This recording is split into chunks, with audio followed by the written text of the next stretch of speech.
Programme आता है, तो मैं ये अच्छा अपॉर्चुनिटी की मैं आपको कम्युनिकेट कर देता हूँ क्या एक्चुअली हुआ था सर। बेसिकली क्या था सर, यहाँ पे जो है हमारा जो प्लांट जब हुआ था, प्लांट जब बना था, उस टाइम ये देखा गया था कि हमारा सुपर क्रिटिकल टेक्नोलॉजी है तो नौकरी का अवसर कम रहेगा। तो इसलिए क्या हुआ था, इनिशियली लेकिन आरएफपी स्टेज में था, तो हमारा जो है लैंड फॉर लैंड ऑप्शन के अनुसार क्या होगा, हम क्या लैंड कंपेंसेशन नहीं दिए थे, लैंड कंपेंसेशन के अलावा उसके लिए एविएशन अमाउंट भी दिए थे, जिससे वो लोग ऑल्टरनेट लैंड भी खरीदे हैं, और अराउंड 90% लोग ने लैंड भी खरीदे थे। उनका जो लैंड का जो रजिस्ट्रेशन एंड डेवलपमेंट चार्जेस वो भी हम लोग दिए थे। फोटो तो पुराना बात है।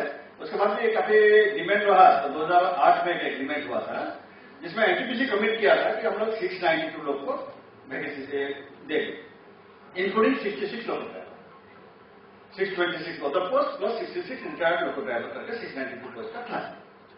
उसमें फिर क्या हुआ था, जो ट्राइपेटेट मीटिंग हुआ था 21 फरवरी 2008 को, 21 फरवरी 2008 को, जिसमें कलेक्टर साहब ने चेयर किए थे, एमएलए बेलतरा, एमएलए मस्त, 2 एमएलए साहब थे, पब्लिक रिप्रेजेंटेटिव थे और एनटीपीसी का रिप्रेजेंटेटिव थे। उसमें विस्तार से चर्चा हुआ। उन्होंने जो पूरा आरएफपी प्लान का जो था, जिसमें जो क्रिटेरिया हुआ था, उसी के बाद डिसाइड किए। उन्होंने पहले जैसे जितना वैकेंसी हो रहा है उन्होंने पहले प्राइवेट लिस्ट और सब जाएंगे जैसे आरएफपी में मेंशन किया। तो उसमें क्या हुआ था, जो 2 कैटेगरी टॉप में, बेसिकली उसमें 9 कैटेगरी में डिवाइड हुआ था लैंड ऑफ चीजों। पहले 3 मेन क्रिटेरिया, उसके बाद 3 सब क्रिटेरिया। मैं जस्ट थोड़ा 2 मिनट में एक्सप्लेन कर देता हूँ। जो पहले जो मेन क्रिटेरिया था, जो पहले जो क्रिटेरिया था वो था जिसका 20 साल से सेक्शन 4 नोटिफिकेशन का 20 साल से पहले जिलों का लैंड होल्डिंग था। सेकेंड में था कि 10 ईयर्स का बिफोर जो लैंड होल्डिंग था। थर्ड का 1 एकड़। हर क्रिटेरिया में फिर 3 सब डिवीजन, जिसका 5 एकड़ से ज्यादा गया है, जिसका 1 एकड़ से ज्यादा गया है, जिसका 0 से 1 एकड़ गया है, इस तरह। तो उसमें जो देखे थे जो कितना लोग अवेलेबल हैं और कितना वैकेंसी था, तो उन लोग टॉप 2 प्रायोरिटी के अनुसार नाम फाइनल किए। जो डिसाइड हुआ मीटिंग में, उसके बाद डिस्ट्रिक्ट एडमिनिस्ट्रेशन ने जो प्रायोरिटी 1 एंड 2 उनमें से 651 लोगों का नाम दिए थे कि इनमें से आपको लेना है। तो इस तरह का हुआ। उस क्रिटेरिया में उन लोग आ रहे हैं जिनका 20 साल से ज्यादा लैंड होल्डिंग था और 1 एकड़ से ज्यादा जमीन की है। 651 लोगों का नाम आया था। उसमें हमारा रिक्रूटमेंट प्रोसेस चलता गया। उस टाइम तो और देखे कि जो हमारे जो ट्रेड वाले था, हर ट्रेड के लिए वैकेंसी का नोटिफाइड है। उसमें जो देख रहे थे जो लोग क्वालिफाइड नहीं है, तो एक्चुअली फर्दर किया है, मतलब भाई क्वालिफाइड नहीं है तो हम उनको हेल्प करते हैं। जिन लोगों में 10th पास हो गया है, कि मैक्सिमम उस time ITI, fitter ITI, electrician ये सब का था, तो एटीपीसी हम लोग को बोला कि जिनका 10th पास दिए हैं हम लोग 2 साल आईटीआई करवा देंगे। उसके बाद हम वहां तक गए थे, तो वहां पे उस तरह का प्रोसेस चल रहा था। लेकिन उसमें क्या है सर, हमको जो गवर्नमेंट गाइडलाइंस फॉलो करना पड़ता है, और जो उसमें एग्रीमेंट में भी लिखा हुआ था, आरएफपी में भी लिखा हुआ था, उसके एग्रीमेंट की हमको रिजर्वेशन, क्योंकि हम गवर्नमेंट सेक्टर के हैं तो रिजर्वेशन फॉलो करना पड़ता है। तो जो अभी तक जो वैकेंसी फिलअप हुआ है सर, हमारे जो 331 लोग को, उसके बाद फिर 331 लोग को ऑलरेडी एम्प्लॉयमेंट दे चुके हैं। 59 लोग का अभी आईटी अभी खत्म हुआ है, जस्ट उन लोग का अभी जनवरी फरवरी में हम दे रहे हैं। कुछ लोग का जो फैमिली डिस्प्यूट वगैरह है, इस पर का 21 लोग का करीब केस है। तो एग्रीमेंट के बाद हम 414 लोग को नौकरी दे चुके हैं, मतलब ये सब मिला है 414 सर। ये सब मिला के डिस्प्यूटेड केस वगैरह मिला के 414 लोग आइडेंटिफाई हो चुके हैं, ठीक है। 440 था। उसमें मेन लिया हमारा stenotypist, staff nurse, draftman, medical lab, एक्सरेटिक्स, इस तरह का काफी सारे है। तो रिमेनिंग जो है लोको ड्राइवर की जो 212 वैकेंसी है, 212 वैकेंसी में से सर हमारा 156 जो है वो एसटी कोटा में आ रहा है। 156 एसटी कोटा में है, बाकी नॉन एसटी कोटा में, जिसमें अनरिजर्व मतलब जनरल, एसटी और ओबीसी मिला के आ रहा है 55। ये वाला वैकेंसी का पोजिशन। तो एसटी वाले की जगह में हम एक्चुअली नॉन एसटी को रख नहीं सकते हैं, तो उसके लिए हम दिशा निर्देश मांगे हैं। अभी भी 2 बार मीटिंग हुआ था, एक बार जून में हुआ था, जुलाई में हुआ था, और अभी अब सितंबर में भी एक मीटिंग हुआ था। तो उसमें बोले हैं कि उसका आवश्यक दिशा निर्देश है, तो उसके बाद हम तुरंत बढ़ जाएंगे और सब कार्य करते हैं। और एक इशू जो हो रहा है नॉन एसटी कोटा में, क्या हुआ है कि बीच में आप लोग देखे होंगे पेपर में कि 2 बार लोग झाटा में बैठे थे। और उन लोग का जो डिमांड था सर, उन लोग का डिमांड था कि 20 साल का जो लैंड होल्डिंग क्रिटेरिया न करके आप लोग 20 साल का रेसिडेंसी क्रिटेरिया में रखें। उनका पीछे भी एक रीजन था, क्योंकि हिंदी वाला आरएफपी में 20 ईयर्स लैंड होल्डिंग नहीं था, उसमें था 20 ईयर्स रेसिडेंसी क्रिटेरिया। तो 2009 में भी एक मीटिंग में रेफरेंस था, तो उसका भी एग्री किए कि डिस्ट्रिक्ट एडमिनिस्ट्रेशन वाला एग्री किए, उसको भी। तो उसके तौर होगा तो क्या होगा, 52 लोग जो ऐसे लोग हैं जिनका 1 एकड़ से ज्यादा है और 20 ईयर्स लैंड होल्डिंग है, तो उन लोग का नाम भी उसमें प्राइवेट लिस्ट में जोड़ना पड़ेगा। तो प्राइवेट लिस्ट जो बनाते हैं डिस्ट्रिक्ट एडमिनिस्ट्रेशन आता है, तो हमको बोले थे आप टेंटेटिवली आइडेंटिफाई कर दे, तो हमने टेंटेटिवली आइडेंटिफाई करके दे दिए हैं, तो उनको लेकिन वेरिफिकेशन में तो समय लगता है। क्या होता है, मान लीजिए आपका 6 साल कैमरा का प्राइवेट लिस्ट बना प्राइवेट मीटिंग में आरएसपी में लिखा हुआ, इसमें क्या होता है percentage of land holding, percentage of land holding, उसके ऊपर आता है सीरियस बनता है, तो उसके लिए उनको समय लग रहा है। लेकिन अभी मेरा हाल ही में बात है जो सबसे कि उनका लोग बनाए कलेक्टर ऑफिस में देखिए ये अप्रूवल, तो होने के बाद हमने नॉन एससी कोटा वाला का इमीडिएटली चालू कर देंगे, जैसे आता है रिवाइज प्राइवेट लिए। लेकिन एससी कोटा के लिए थोड़ा सा दिशा निर्देश के लिए ऑपरेट कर रहे हैं कि एससी कोटा में बीइंग ए गवर्नमेंट ऑर्गेनाइजेशन शुरू से हर मीटिंग में रिकॉर्डेड है, हमारा ये में लिखा हुआ है, और एससी वाला जो वैकेंसी है वो नॉन एससी को दे दी, लेकिन एससी को भी आपने दे। जमीन अधिग्रहण करते समय इस तरह का कोई नियम लागू नहीं होता, तो नौकरी देते समय इस तरह के नियम एक्चुअली सर उसके लिए क्या होगा, हमने जस्ट गवर्नमेंट ऑर्गेनाइजेशन, तो क्या गवर्नमेंट जो गाइडलाइंस है जो वो है तो फॉलो करना पड़ता है। तो गाइडलाइन ये भी है कि जिसका भूमि अधिग्रहण, हमारी जो प्लान जो बना था, जो जमीन अधिग्रहण वगैरह जो हुआ था, तो आप जो बोल रहे हैं ये बोल रहे हैं कि जो छत्तीसगढ़ का जो रिया है वो 2007 में है हमारा, और जमीन अधिग्रहण 2002-3 में खत्म हो गया था, और हमारा दिन जो आरएसपी का भी जो है वो अगस्त 2006 को हमारा ये भी खत्म हो गया था, हमारा जो डिग्रेडेशन एक्शन प्लान जो रिकॉर्डेड है मीटिंग में। आपका ये वाला जो आप बोल रहे हैं वो 2007 के बाद है, तो इसीलिए ये सब इशू डिस्कस हुआ। 2022 में हमने एनटीपीसी कमिट किया, उस टाइम ये सब इशू डिस्कस हुआ, डिस्कस होने के बाद फिर कैबिनेट मीटिंग में भी रिकॉर्ड है कि गवर्नमेंट गाइडलाइंस में दिया गया, इसलिए हमको फॉलो करना।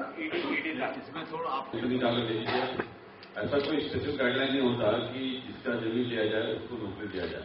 एक्चुअली जब कंपनी बनती है तो कंपनी के लिए कुछ उसका एक निर्धारित मैन पावर सैंक्शन होता है, रिक्वायरमेंट के हिसाब से, उसके प्रोडक्ट के हिसाब से कितना मैन पावर लगेगा, उसमें स्किल्ड अनस्किल्ड कैटेगरी का मैन पावर सैंक्शन होता है, तो वो तो फिक्स हो जाता है। उसके बाद जमीन कितने लोगों की जाएगी ये पता नहीं रहता। जमीन हो सकता है मैन पावर रिक्वायरमेंट 400 आदमी होगा, जमीन इसमें 2000 आदमी की जाए तो 2000 का नहीं हो सकता। और वो जितनी भी सैंक्शन मैन पावर रहती है उसमें से किसको नौकरी देना, वो फिर स्टेट गवर्नमेंट की और सेंट्रल गवर्नमेंट की जो पॉलिसी है उसके हिसाब से और प्रायोरिटी के हिसाब से डिसाइड होता है। तो यही है। हालांकि ये जैसे आपने बताया, ये मोरलेस हर एक जो गांव वाला है जिसकी जमीन गई है उसके दिमाग में भी ये है कि मेरी जमीन है तो मेरे को नौकरी मिलनी चाहिए, क्योंकि नौकरी का भी हर एक सरकार का भी अपना एक ये बना हुआ क्राइटेरिया, उसके तहत दी जाती है with respect to the availability sanction strength of the company, whether it is NTPC or a private company. Question पूछा, मैं आपको बताना चाहूंगा, पहली बात तो है कि कोयले की जो भी कंपनी उसकी पॉलिसी है उसके तहत पहले उनको एडवांस जमा करना पड़ता है। तो प्राइवेट कंपनी में तो उनका पॉलिसी में शायद बहुत ज्यादा करते होंगे, लेकिन एनटीपीसी में भी पहले हमको एडवांस पैसा जमा करना पड़ता है, पैसा जमा होगा तभी कोयला डिस्पैच होता है। ये गवर्नमेंट ऑफ इंडिया की कैश एंड कैरी वाली पॉलिसी है, तो पैसे की कोई समस्या नहीं है, पैसा जमा करना पड़ता है। दूसरी बात, हमारे सारे देश में कोयले की कमी है as compare to the demand, तो रिक्वायरमेंट डिमांड ज्यादा है और मैन्युफैक्चरिंग कम हो रहा है। लेकिन मैं आपको बताना चाहूंगा कि पिछले 2 वर्ष से थोड़ी कोयले की कमी हो रही थी हमारे एनटीपीसी पर में। इस वर्ष कोयले की कमी अभी अक्टूबर महीने से मतलब आप समझिए कोयले की कमी खत्म हो गई है और हमारे को पर्याप्त मात्रा में कोयला मिल रहा है। हमारी रेगुलर मीटिंग एसीसीएल के साथ में हो रही है, उनके सीनियर ऑफिसर के साथ हो रही है। हमारे माननीय डायरेक्टर ऑपरेशन, डायरेक्टर फाइनेंस भी पिछले महीने यहाँ पर मीटिंग के लिए आए थे, उन्होंने सीएमडी एसीसीएल के साथ मीटिंग भी की है, मीटिंग होती है। और कोयले की सप्लाई में अभी एनटीपीसी सीपर्स को कोई कमी नहीं है और हमारी रिक्वायरमेंट से थोड़ा अधिक ही कोयला हमको प्रतिदिन मिल रहा है। तो और यही स्थिति मुझे उम्मीद है कि अगले वर्ष भी जारी रहेगी, क्योंकि एसीसीएल का अभी उनका प्लान भी स्टेबलाइज हो गया है, कोलैंडिंग प्लांट भी कमीशन हो गया। मेरा के हिसाब से सर्वे गलत नहीं हुआ था। ये इसमें 2 चीज होती है, कुछ प्लांट जो बनता है तो प्लांट अपने एरिया के हिसाब से अपनी जो डिजाइन है उसके हिसाब से उसका सॉल्यूशन देता है और हम लोगों ने पूरे स्टेप्स लिए हुए हैं। और इसमें आपको मैं बताना चाहूंगा एक हम लोगों का जो एक मेन ट्रेन है उसका हम लोगों ने स्टेट गवर्नमेंट को उसका ऑर्डर दिया हुआ है, तो ट्रेन को चौड़ा करने का, जो लीलागढ़ से आगे जो ट्रेन जाता है। वाजपेयी जी कहाँ कौन सा ऑर्डर ट्रेन हो, तो उसका काम चल रहा है। सर एक क्वेश्चन हमें कि अभी इन्वायरमेंट डिपार्टमेंट के अकॉर्डिंग कि आपको हम लोगों ने प्रेजेंटेशन में डिटेल बताया है, सीपत परियोजना ये एनवायरमेंट की दृष्टि से सारे मापदंडों में बाकी देश की कई परियोजना से बहुत ऊपर है। मतलब आपको पर्यावरण की दृष्टि से बहुत ही एनवायरमेंट फ्रेंडली अभी प्लांट घूम के आएंगे, आप घूम के आए हैं, आपने देखा होगा प्लांट कितना साफ सुथरा है और इसके क्योंकि ये नई टेक्नोलॉजी पर आधारित है और इसकी एफिशिएंसी भी ज्यादा है। आपको स्टैक देखेंगे तो उसका चिमनी बिल्कुल क्लियर है, बाकी जगह दूसरे पुराने प्लांट होते हैं या कई इलेक्ट्रिसिटी प्लांट है जिसमें स्टैक में से चिमनी दिखाई देती है। इसके अलावा हम लोग एनवायरमेंट मॉनिटरिंग लेवल बोलते हैं, उसका ऑनलाइन मॉनिटरिंग भी है, जिसका पॉल्यूशन कंट्रोल बोर्ड द्वारा समय समय पर सर्वे किया जाता है। तो पहले उस नोटिफिकेशन के साथ में इसमें उस एज को यूज करना था एल्ब्रिक मैन्युफैक्चरिंग में, सीमेंट मैन्युफैक्चरिंग में, रोड के कंस्ट्रक्शन में, लो लाइन एरिया फिटिंग में। तो बाकी कुछ एजेंसियों को भी उसमें आगे आना था, लेकिन रोड कंस्ट्रक्शन वगैरह में अभी उतना जो भी कंसर्न होंगे उसका अभी यूज नहीं हो पा रहा है हमारे इस छत्तीसगढ़ में। और आगे के लिए हम लोगों ने एनटीपीसी के कॉर्पोरेट सेंटर से टेकअप किया हुआ है, क्योंकि लॉन्ग टर्म सोल्यूशन इतनी एज जो जनरेट होती है ना 40% एज होती है, तो उसका सुटेबल सोल्यूशन ये होता है कि इसको माइन में इसको बैक फिलिंग किया जाए। तो माइन से जब कोयला निकालते हैं तो वहां पर व्हाइट क्रिएट ने सोल्यूशन पाया है। एक हमारे ओडिशा की एक परियोजना है जो इस तरह से करके 100% एज यूटिलाइजेशन कर रही है। तो similar that is the technically feasible solution. ये हमारा कॉर्पोरेट सेंटर से मिनिस्ट्री ऑफ एनवायरमेंट के ऊपर के साथ में टेकअप किया हुआ है ताकि परमिशन मिल जाए। तो जब आपको बिलासपुर में गर्मी लगी, आप सीपत आ जाइए, आपको देखिए सीपत में 2-3 डिग्री ठंडा मिलेगा, ये मैं बता सकता हूँ। तो मैं बता रहा हूँ ये नहीं, उसका रीजन है। एक तो प्लांटेशन हमको बढ़ाना पड़ेगा और उसके बाद में हम लोग जो व्हीकल्स वगैरह यूज करते हैं उससे भी हीट जनरेट होती है। तो ये तो सारे सिटीज में, सिटी से आप बाहर जाइए और हम लोगों ने प्लांटेशन का जो हादसा भी हुआ था जी, यूनियन कार्बाइड सबसे ज्यादा आपको हीट कहाँ जनरेट होगा? हीट तो बॉयलर में हमने हीट जनरेट करें, उसका पूरा इंसुलेटेड है, बॉयलर के आसपास आदमी खड़े रहकर काम भी करता है हमारा, तो वो टेम्परेचर उसके वजह से नहीं बढ़ रहा। नहीं ऐसी नहीं, मैं बॉयलर की बात कर रहा हूँ। नहीं साहब, मैं बॉयलर की बात कर रहा हूँ, ऑफिस की बात नहीं कर रहा हूँ, मैं प्लांट की बात कर रहा हूँ। हेलो, तो होने में टाइम लगता है। जो हम लोग के पास में अभी आया था 7 साल से चालू, अभी उसका वर्क अभी अवार्ड नहीं हुआ। अभी वर्क अवार्डिंग प्रोसेस में जब एनटीपीसी को दिया गया है, हो सकता है डिस्कशन पहले आप हो रहा होगा। गवर्नमेंट लैंड अलॉटमेंट पहले जो अलर्ट किया था वो बाद में वो हो नहीं पाया।